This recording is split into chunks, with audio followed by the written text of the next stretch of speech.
Nationwide, fentanyl is being blamed for a rapid rise in overdose deaths. According to the CDC, drug deaths involving fentanyl more than doubled from 2015 to 16.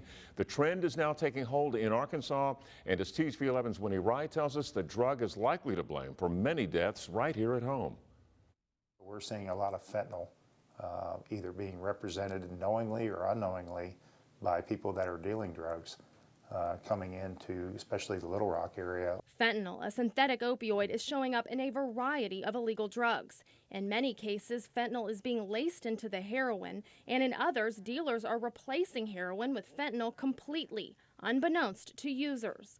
Illegal fentanyl can be 50 to 100 times stronger than morphine. A lot of the deaths that we're seeing with fentanyl, we're getting reports that people still have the needle in their arm, and as soon as they half injected it, it killed them that quickly. Kirk Lane is the Arkansas State Drug Director. He says fentanyl has plagued the heroin epidemic in other states and is slowly taking hold in Arkansas. We know that in a heroin overdose, that death may occur maybe over a period of an hour or hours, the way it slows down the respiratory system. Giving first responders the opportunity to respond and use Narcan to save the person's life.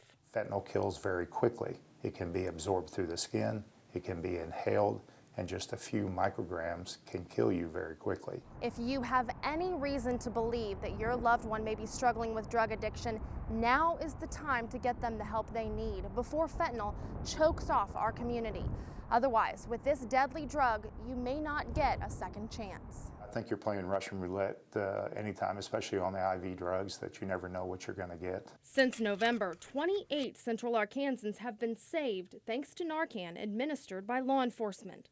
More fentanyl on the streets means more of a chance of first responders coming into contact with it, prompting Lane to send out a special warning for officers to protect themselves. We've seen officers coming into contact. We've seen canines coming into contact that had to be saved with naloxone or Narcan.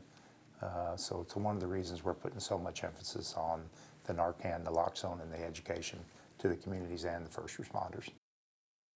Once again, Winnie Wright with that report. Lane suggests if you believe someone you love may be taking fentanyl, don't try to dispose of it yourself. Call police so they can safely get rid of it.